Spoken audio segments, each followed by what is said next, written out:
Higher education માટે વિદેશ જવું એ ગુજરાતીઓમાં બહુ સામાન્ય વાત થઈ ગઈ છે. મોટાભાગના લોકો ફોરેન એજ્યુકેશન માટે અમેરિકાને ટોચની પ્રાયોરિટી આપે છે. અમેરિકન ડિગ્રીની વેલ્યુ ઘણી વધારે હોય છે અને તેનાથી નવી નવી તકના રસ્તા ખુલી જાય છે. જો કે ભારત અને અમેરિકાની એજ્યુકેશન સિસ્ટમમાં ઘણો તફાવત છે, તેથી ત્યાંની ડિગ્રીઓ વિશે પહેલેથી સમજી લેવું જરૂરી છે. તેના આધારે તમે આગળની કેરિયર વિશે નિર્ણય લઈ શકો છો. તમે અમેરિકા ભણવા જાઓ ત્યારે માત્ર યુનિવર્સિટીઝ નહીં પરંતુ ડિગ્રીનું પણ મહત્વ હોય છે. તેથી પ્રોફેશનલ લોકોએ અમેરિકામાં ઓફર થતી ડિગ્રીઓ વિશે સમજી વિચારીને તેનો નિર્ણય લેવો જોઈએ. અહીં કેવી ડિગ્રીઓ વિશે વાત કરીએ. અમેરિકામાં 4 પ્રકારની ડિગ્રીઓ હોય છે. પહેલી છે અંડર ગ્રેજ્યુએટ.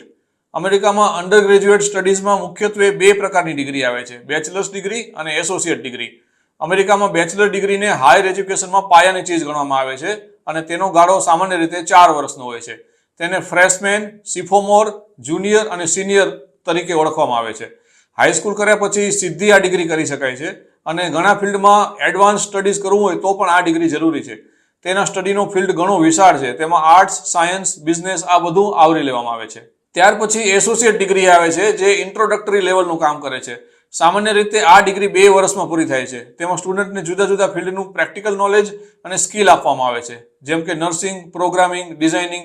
આ તમામ પ્રોફેશનલ ફિલ્ડમાં તાત્કાલિક રોજગારી માટે તમારે તૈયાર થવું હોય તો આ ડિગ્રી જરૂરી છે. તેમાં વોકેશનલ ટ્રેનિંગ પર પણ ફોકસ કરવામાં આવે છે અને તેની ડિગ્રીમાં associate of arts, associate of science, associate of applied science આ બધાનો સમાવેશ થાય છે. આ ડિગ્રી તમને ટેકનિકલ રોલ માટે તૈયાર કરશે. હવે વાત કરીએ પોસ્ટ ગ્રેજ્યુએટની. માસ્ટર ડિગ્રી એડવાન્સ્ડ એકેડેમિક ભવિષ્ય માટે હોય છે. તેનાથી ગ્રેજ્યુએટ પોતાના ફિલ્ડમાં સ્પેશિયલાઇઝેશન કરી શકે છે. માત્ર અંડર ગ્રેજ્યુએટની ડિગ્રી ધારકો જ માસ્ટર ડિગ્રી પસંદ કરી શકતા હોય છે. અંડર ગ્રેજ્યુએટ ડિગ્રી કમ્પ્લીટ થાય ત્યાર પછી માસ્ટર ડિગ્રી મળી શકે છે. વિદ્યાર્થીઓ પોતાની સ્કિલ વધારવા, નોકરીની તક વધારવા અથવા ડોક્ટરલ અભ્યાસ કરવો હોય તો તેની તૈયારી કરવા માટે માસ્ટર ડિગ્રી પસંદ કરે છે. તેનો સમયગાળો 1 થી 2 વર્ષનો હોય છે. તેમાં કોર કોર્સિસ, ઇલેક્ટિવ્સ અને કેપસ્ટોન પ્રોજેક્ટ સામેલ હોય છે. તેના ફિલ્ડમાં business administration, engineering, public health, social science આ બધાનો સમાવેશ થાય છે અને તેનો સમયગાળો 1 થી 2 વર્ષનો હોય છે. પ્રોગ્રામના માળખાની વાત કરીએ તો તેમાં વૈકલ્પિક અને કેપસ્ટોન પ્રોજેક્ટ અથવા થીસિસની આસપાસ રચાયેલો પ્રોજેક્ટ હોય છે. તેનો હેતુ છે આધુનિક જ્ઞાન અને કૌશલ્ય મેળવવું અને વિદ્યાર્થીઓને વધુ શૈક્ષણિક સંશોધન માટે તૈયાર કરવું. તેના અભ્યાસના ક્ષેત્રોમાં business administration, engineering, public health, social science અને ફાઇન આર્ટ્સનો સમાવેશ થાય છે. ત્રીજું આવે છે ડોક્ટરેટ. ડોક્ટરેટ એટલે ડોક્ટરલ ડિગ્રી. ઘણા ફિલ્ડમાં એચિવમેન્ટની ટોચ દર્શાવે છે. ડોક્ટરેટ એ તમે મેળવી શકો એ ઊંચામાં ઊંચી ડિગ્રી હોય છે. માત્ર પોસ્ટ ગ્રેજ્યુએટ ડિગ્રી ધારકો જ ડોક્ટરેટ ડિગ્રી મેળવી શકે છે. ડોક્ટરેટ ડિગ્રી ધરાવતા લોકો પોતાના ફિલ્ડના એક્સપર્ટ ગણવામાં આવે છે અને તેઓ એકેડેમિક, રિસર્ચ અથવા હાઈ લેવલ પ્રોફેશનલ ફિલ્ડમાં આગળ વધી શકે છે. ડોક્ટરેટનો સમયગાળો 2 વર્ષથી લઈને 6 વર્ષ સુધીનો હોય છે. તેમાં advanced course work, comprehensive exam, internship, dissertation અથવા થીસિસનો સમાવેશ થાય છે. તેના અભ્યાસના ફિલ્ડમાં તમામ એકેડેમિક અને પ્રોફેશનલ ડિસિપ્લિનનો સમાવેશ થાય છે, જેમાં physics, literature, engineering, psychology, education આ બધું આવી જાય છે. હવે છેલ્લે આવે છે પ્રોફેશનલ ડિગ્રી. સ્ટુડન્ટે કોઈ ચોક્કસ કરિયરમાં આગળ વધવું હોય તો તેના માટે તૈયારી કરાવતો સ્પેશિયલાઇઝ પ્રોગ્રામ એટલે કે પ્રોફેશનલ ડિગ્રી લેવી જરૂરી છે.